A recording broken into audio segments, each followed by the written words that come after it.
All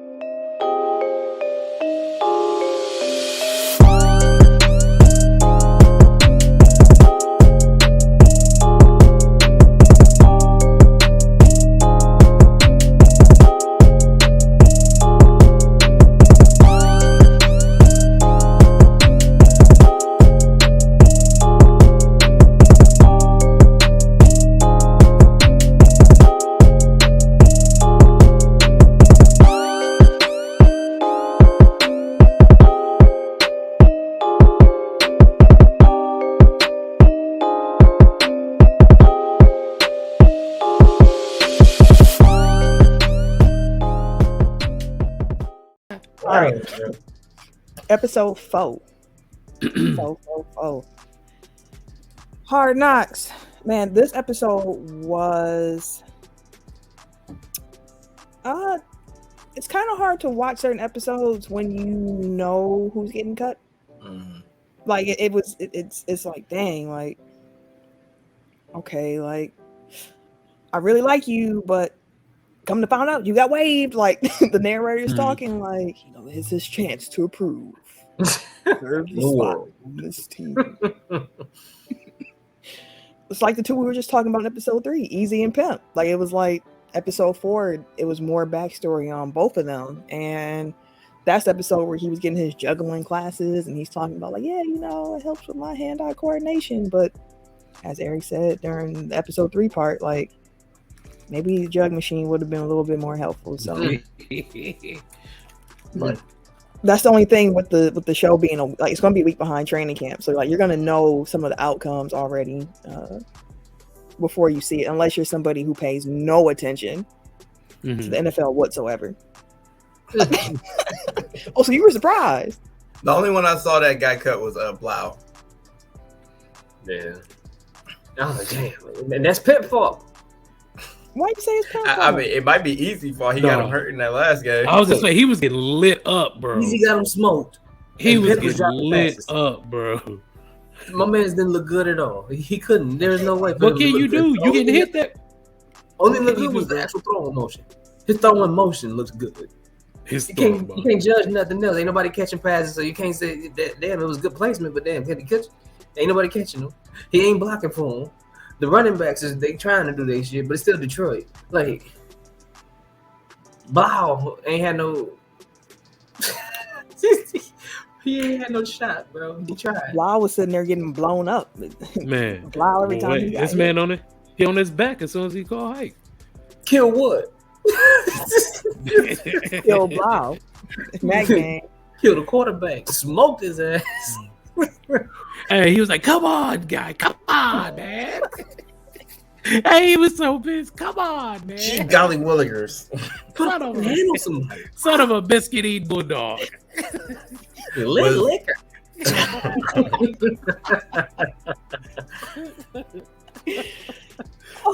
Was episode 4 when they had the players lay in practice? Yes. That was fun. And it shows that, like, these guys can't, like, you set up a structure for them, like, they can kind of run it themselves at some point. And they kind of, like, feel like it, like, well, I mean, I'm saying, like, it allows them to take on their own leadership, like, kind of figure it out amongst themselves, not just having somebody from the top tell them what to do. It's kind of like, y'all work through it, because, like, when you're on the field, like, yes, we're calling in the plays, but you kind of have to have some type of cohesion to kind of come together on your own. Like, that's the mark of a great team. Yeah, and I mean, to what Dan Campbell was trying to do, he was like, I want these players to know, like, it's their team. Like, have some ownership in what we're building here. Like, y'all run this today. All the assistant coaches, they ain't going to be here, but, he was there just kind of observing, blowing the whistle, keeping the practice moving along a little bit. But they had the little walkie-talkies. They was sitting there calling the plays, running the setting everything up. Like, they ran the whole practice themselves. I thought that was one of the coolest things ever. Yeah. And also, that's a good opportunity for, like, the Tim Boyles of the world to kind of show, like, yeah, I can be a coach someday. You know what I mean? Like, it allows you to flex different muscles. Like, maybe I'm not the most talented player on the field, but, like, I got a mind for it. And, if playing don't work out, like, I can come in and be an assistant coach at some point. Shoot, maybe with the Lions, given the way they be hiring, Dan Campbell be hiring former players, so That's dope, though. I like that, though. Former players hire former players. Mm-hmm. I mean, he really did it. Like, I don't. Whole staff. Dang near. Until like we finally met the offensive coordinator. It's like when they started talking about cuts, now we see him like, what? Right. Who the fuck is Ben Johnson? Yeah, what though? Like, what you did, bro? We halfway the season almost over. We're about done. Who is this one? He coordinated the whole. I thought like listening, like I thought it was Deuce. Like you sitting there, like oh, right. I did too. Yeah, like that Deuce against Aaron Glenn. Right. Yeah. He was the man calling plays, making sure they lose these games. We're not making sure they lose the game. Here you go. Oh, shit. You going hard on them like they the Bears or something. Oh, come on, dog. No, that was they like the pity. Like, they legit get pity from me. I know. I'm saying like, why you keep throwing shots at them if you pity them? Like, because bro, I don't want them to think that. So, I was watching some game last year. I think it was when it was going against the Eagles, and I'm like, y'all don't got a shot. Y'all got a chance to win, bro. And I think that was that one game that they was fumbling. Like it was like a fumble, then a pick, then it was something else, like back to back to back. I'm like, listen, bro, come to grips with who y'all are. Last season, let's see. Hold on. Last season was the year you said they weren't going to win a game, though, right? That is. And it is. And they won 2, and then they stopped winning again. 2 more. They won 1, and then they won the next week, and then they didn't win again. Last year, when they played the Eagles, they lost 44-6.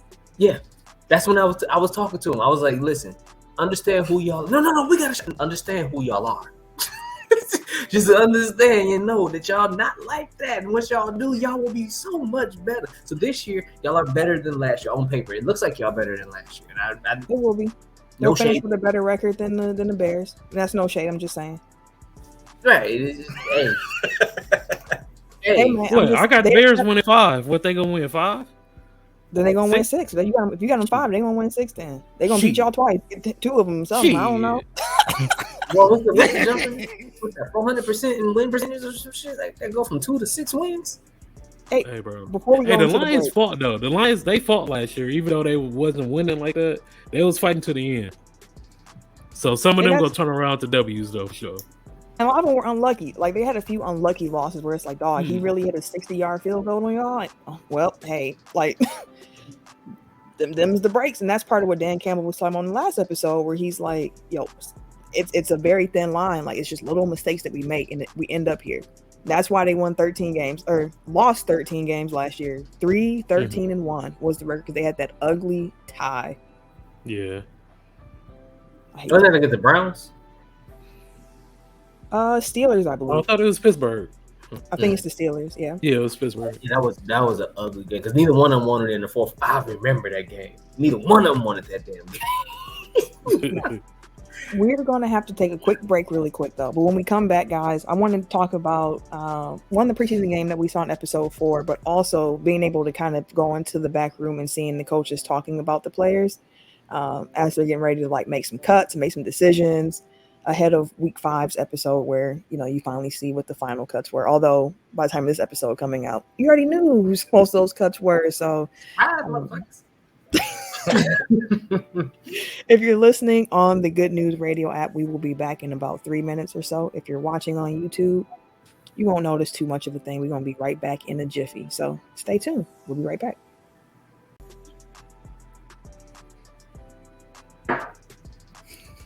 And we are back from the break. Tech Foul here talking about HBO's Hard Knocks. We talked about episode 3 already. We will be talking about, continuing talking about episode 4 and then getting to episode 5 during this half of the show. So Tim started off with a shot, it looks like, to get us going. No, bro. Okay. Yeah, I remember grinding my feet on Eddie Murphy's couch. Yeah, I grinded my feet on Eddie Murphy's couch. Hey man, I ain't judging you. Live your life, bro. I was just cracking up because that shit was on. I walked in the house and that part of the show, well, not that part, but like Rick James was on there just kind of finishing up that bit and was like, here I am sitting here reminiscing about Charlie Murphy kicking my ass. Oh yeah. for the world to hear at that. But that's Ken talking about 20 years from now, talking about the dissolution of the podcast. That was why gotta be me? He said it's gonna be anybody. Because you know they was gonna make a joke how to get in a fight. They wouldn't shut without me. I got all the highs. David Ruffin. Yeah, I am talking about Tim Kinsey whooping my ass. Ain't that a bitch?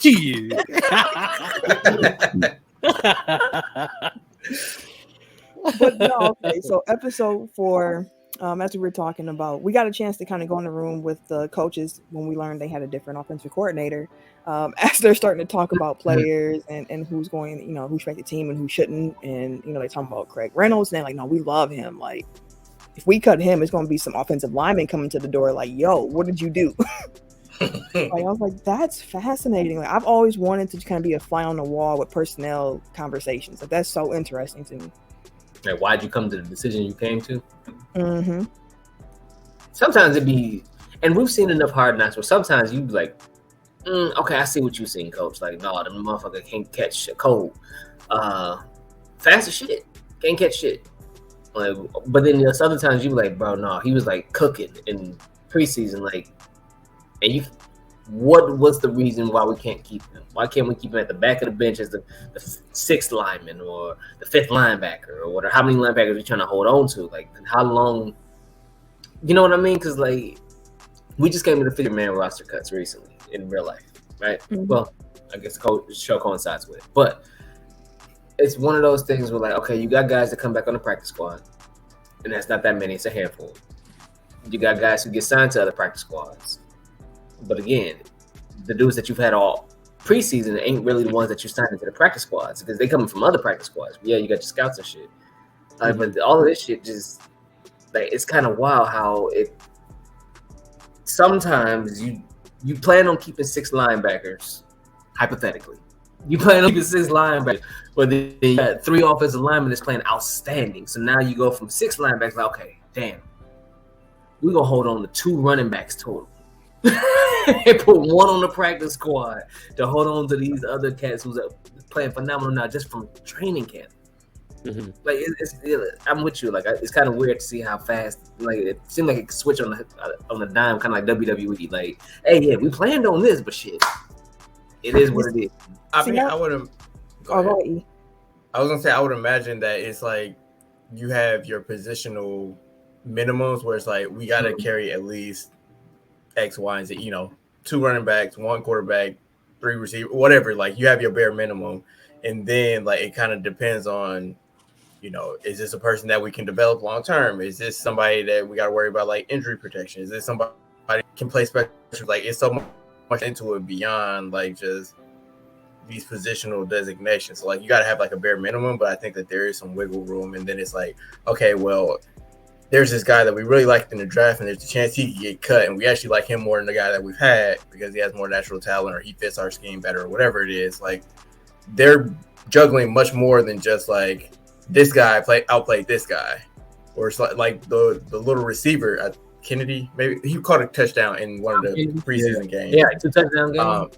He was like, you did everything right. It's just like we had to take other things into consideration. Like, we needed an outside guy. We needed a taller guy. We didn't need another slot guy because obviously they got Amon-Ra St. Brown. You know what I mean? Like, so it's like you did everything right. It's just like there's no way we can keep you because we have all these other things that we have to weigh against it.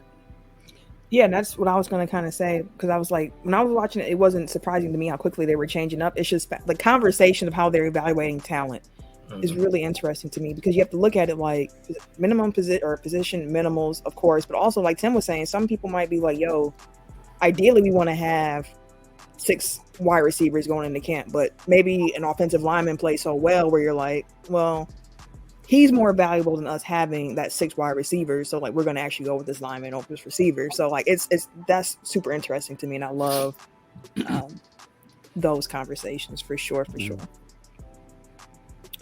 And as they show, like, even if you make the original 53-man roster, like, other moves around the league can necessitate, like, oh, sorry, you actually are getting cut. Because Lau made it, technically. Yeah. But then he didn't. Like they're living and breathing things. Like, I mean, he still got picked up, but still, it's like that's quite the journey. And I always look at it. I look at it as like as the actual like coaching staff. Like, you don't watch this kid, like you're rooting for him, but then like, damn, I got to sit here and like have that conversation with you. Like, I know that has to be like that has to take an emotional toll, like on you too. You know, just have to deliver that type of news. Like we was talking about Pimp. Like with him, he was like he kept saying, "Oh, I'm good." Like his sister called him, was like, "Yeah, mom told me," and he was like, "Oh, I'm good." Like he kept saying, "Oh, I'm good, I'm good." He kept saying, "I'm blessed to have the opportunity. I'm blessed." But I was like, "You a little salty too, bro. Like it's cool to feel like that, you know." But I like how he was, you know, trying to like stay positive about the whole thing or whatever. But you gonna be salty. You put your heart and soul into it, like. And I feel like when he got to the Giants, like then he kind of let it drop a little bit. Like, yeah, I was kind of like, yeah, you know, it was kind of devastating. You know what I mean? Like, so all those conversations did feel a little perfunctory, a little bit. Like, just to pause you, the conversations when they're actually cutting the players is episode 5.